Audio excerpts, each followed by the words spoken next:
Welcome, everyone, to Mindful Leadership Beyond Borders podcast. I am Betska, the Guru Coach. My co-host is Raj Vashisht from Delhi, India. And our delightful guest today is Chris. And pronounce your last name for us, please, Chris. Chris Kalbfleisch. Kalbfleisch. I'm Fleisch, glad yeah, you said it. Yeah. that's right. Just like it's spelled. Yeah. What's the origin of that, by the way? It's German in origin, and that literally means calf flesh. So it literally means veal. Oh my gosh, that's really interesting. There you go.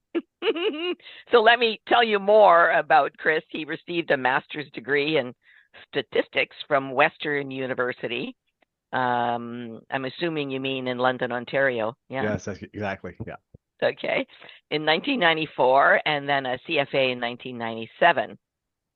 He had a successful career in finance for 2 decades before having his dark night of the soul. I am so curious to find out about your dark night that led to an unexpected spiritual awakening and new life's journey. Since then, he has committed his life to continuing that journey along a fulfilling path of self-actualization, personal growth, and being of service to others. Absolutely delightful. He has achieved mastery level transformational life coaching through the Center for Transformational Coaching. He is a KRI certified Kundalini instructor. And through Chris's lived experience, he is an expert on the general human condition, as well as a highly skilled practical guide for journeys to higher states of consciousness. He's worked with hundreds of men and women using his diverse skill set, education, and experience, has helped people along their own paths of self-mastery and guided the radical transformation of many lives. Well, Chris, what can I say? That's quite the service that you are offering to people, right? Yeah, and it's fulfilling. That's the thing. That's what was missing in the first half of my life. This part's fulfilling. Yeah, Mm. I must say it's the same for me. I mean, I've been a corporate gal for decades and moving into processes, coaching and mentoring processes that involve a spiritual component is the most fulfilling thing I've ever done. I mean, there's nothing more important, is there? There isn't, and just as you speak to that, I got this reminding myself that I'll have these busy days, doing the work I'm doing now, and at the end of the day, I'm feeling charged, invigorated, and comparing that to like when I was in finance. At the end of the day, I just couldn't wait to get home, exhausted. It's just such a different vibration and frequency of it. It drains you, right? That old life Mhm. drains the spirit. Absolutely. So tell us, what was the catalyst this dark night? Excuse me. Tell us what that was about. Yeah, so it's like as you thank you for the introduction, by the way. And as I said, I had a 25-year career in finance and a successful career. I started out in as a bond trader, ended up moving to a hedge fund, and then ultimately became a portfolio manager at a really wonderful private asset manager in Canada.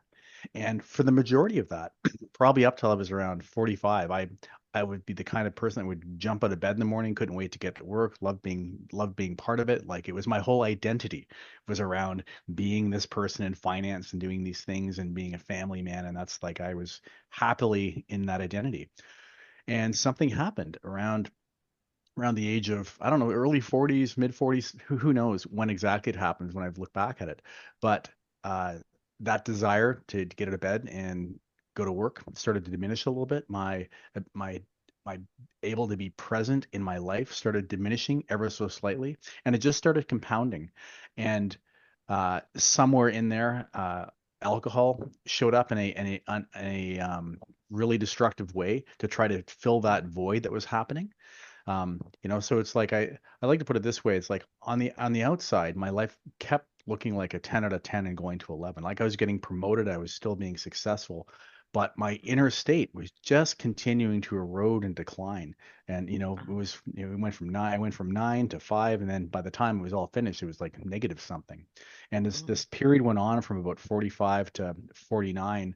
The coping mechanisms just got bigger and bigger. It went from just alcohol to alcohol and drugs, and then to other forms of distraction.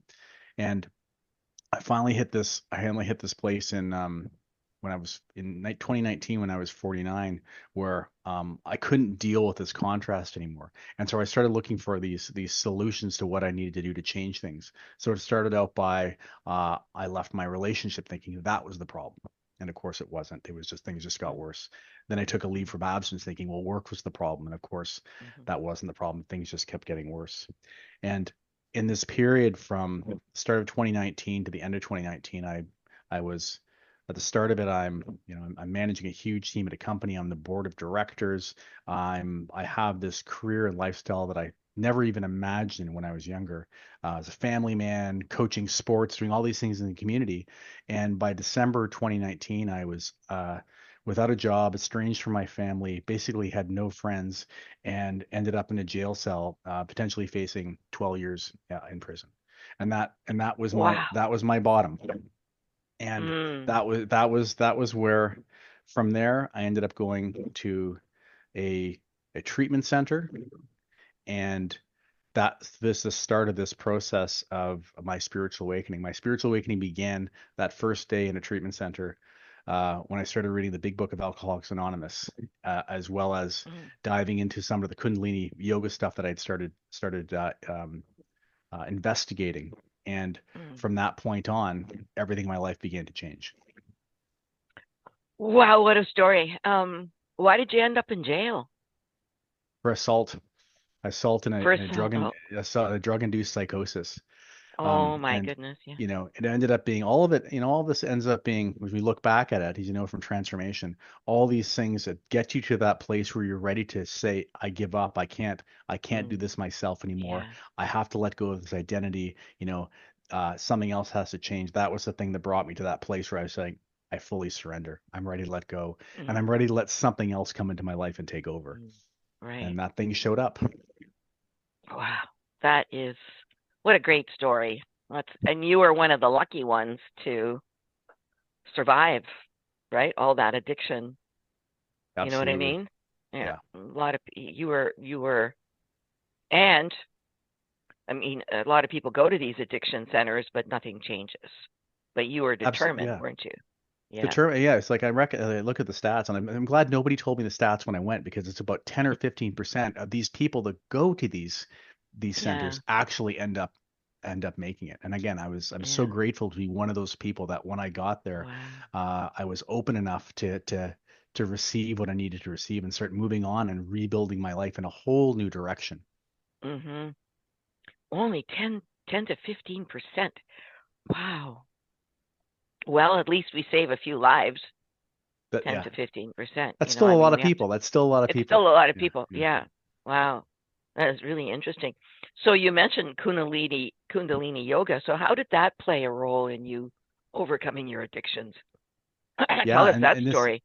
So right towards like this sort of like the dark night period of this story. There's this sort of 3 months before I hit this bottom, and I'm understanding something's wrong with me, and I'm really motivated to try to Mm. figure it out. And Mm. as we learn with addiction, that seems to be, and someone's stuck in addiction, they don't seem to understand that's part of the problem. So I'm looking for all these other solutions. So I'm going to wellness centers, I'm going on retreats, I'm trying to Mm. grasp onto something that's going to fix me.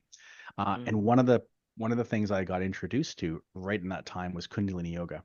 I basically ran into a psychic in Arizona who, in this very profound session, she looks at me and she goes, "Okay, uh, you're sitting on a pile of dynamite right now, and it's about to go off, and there's nothing you can do to change that. But," and then she closes her eyes and opens them again. "If you do Kundalini Yoga, you're going to be okay. I see a huge bright future for Oh, you."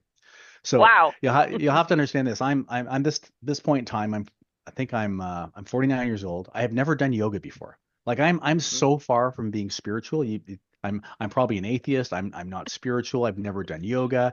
I haven't even done Pilates. Like it's crazy how absurd this was. But I'm so desperate at this stage. Like, okay, that's it. Yeah. I'll Yeah. do this. So I come back to Vancouver, and I search up Kundalini Yoga, find a place on 4th Street in Vancouver called Yoga West, and I go there and do my very first class. I have no idea what I'm getting into. I brought my yoga mat. I've got some like yoga clothes on, and I walk into this room and there's people with turbans. There's like weird music going on. There's chanting. I don't know what I've gotten into, but here. I'm desperate. So I sit down on my mat and I do this hour and a half practice. And at the end, I'm sitting there in a pool of tears. I've had an emotional experience that I've never had in my life. I'm feeling things I've never Wow. felt. And the teacher of the class comes up to me and she goes, "Listen, there's 50 people in this class too." So this was really interesting. Um, I can see I've had a big experience here. This practice has transformed my life, and it just so happens that teachers training starts today. Starts Mm. today. Are you interested? 8-month program, $3,000. I'm someone who's never done yoga before, but I've been sent there by a French psychic from Arizona, so I have to say yes. And I say yes to this practice, and so I start the teachers training. I make it about a month and a half before I have to bail out, and that was my introduction to Kundalini Yoga. So I get to this treatment center in for the drug and alcohol, and in addition to doing their program, I know I'm in this psychosis. I know I have real challenges here. And within this teacher's training, I had read the book, and in the book it said, "Hey, there's this practice that if you get up at 4 o'clock in the morning and do a 2.5 hour practice every day, it'll change your brain and how it works." Like, okay, I need my brain changed. I'm here. I'll do anything to try to get healthy, and so that's what I did. For the entire time I was at this treatment center, I would get up at 3:40 in the morning, have a cold shower, and then do this 2.5 hour practice before everyone else got up. And that became the absolute foundation of this transformation that I went through. And I kept doing that for a long Mm. time after that as well. Mm. Beautiful time of the morning to connect with spirit, right? So early. Yeah. Yeah, I get that. Absolutely. So then, 12-step recovery program comes into your story as well, right? Yes. How did that happen for you? Yeah, and this just so happens that this treatment center, without really knowing a lot about it, ended up being a 12-step based treatment center. So Oh, again, like all the synchronicities flowing into my life at this point in time. So I have this yoga bedrock as a foundation that just so happens to show up, and then I get into this treatment center, and I still remember the day I had my first spiritual experience. After the commotion of coming in, getting my room and whatnot, I'm finally in my room by myself. And I'm literally at this point thinking, okay, I've tried to get better for a year. I can't. Um, I keep hurting the people in my life that care for me. Like maybe I'm better off just maybe there's another solution here besides continuing on. And I just sat there with that, and I reached in my bag, pulled out the book, and it's the big book of Alcoholics Anonymous. And I literally just started reading it, and I couldn't put it down. I read the first 100 pages, and mm, I'm in this psychosis still a little bit. My mind's not working well, mm. so Yeah. I'm reading it, convincing myself that someone has written a book about me in 1930s language. Because Wow. how does this person, whoever wrote this book, how do they know how my brain works? How do they know how I think? How do they know all the things I've been doing that nobody else knows about? How is this possible that this person has my story written in this book? And I went and checked my roommate's book. It was the same book. And that was the moment that was the start of my spiritual awakening where I just felt this presence and this voice just Mm. says, "You're going to be just fine. You're exactly where you're supposed to be. Just follow the suggestions, do the work, and everything's going to be okay." And I just, again, just with that full confidence, I knew from that moment that my life was about to take a whole different trajectory and I was going to be okay if I just did this work. And the Wow. 12 steps is the most transformative spiritual program I've encountered yet. Hmm. How long have you been doing the 12 step? I guess I'm coming up on 7 years in December. Ah, really? Cool. Yeah, I've taken dozens of men through it as well. Hmm. Yeah. One of my best friends went through it like 30 years ago, and she is now, what do they call, a mentor, where you help others? Sponsor. Yeah. Yes. Sponsor, that's the word. Yeah. Yeah. And And it's very valuable because I guess just like with any kind of addiction, you can fall off the wagon, so to speak, right? So having a sponsor readily available at the end of the phone or have lunch with or whatever is necessary sometimes. Yeah. Totally. Yeah. I mean, just in general human nature, just having someone that is like a sharing partner that we don't have to hold these things ourselves. We can actually just communicate with someone else and release them that can also hold a Mm-hmm. position of not being non-judgmental, which Mm-hmm. people in this program and that fellowship who can sponsor, they are able to hold a non-judgmental space, which is Mm. so healing in and of itself. Yeah, for sure. Here's a curious question for you. You mentioned that you've invited many men to go through the program as well, which is great. Um, is it men or women who have a tougher time with addiction, or is there no difference? I don't think I have the expertise to answer that question, but from my observation, I think addiction hits, is gender neutral in the sense that it hits both Yeah, just as hard. And I don't think yeah. I don't know if the success rates are any different. I'm guessing Mhm, they're pretty similar. mhm. Yeah, interesting. I hadn't just until this very Yeah. moment. I hadn't really given it any thought. Well, folks, listen. We're going to take a brief pause and come back to this fascinating conversation with Chris, and we'll be right back. So stay tuned. Awesome.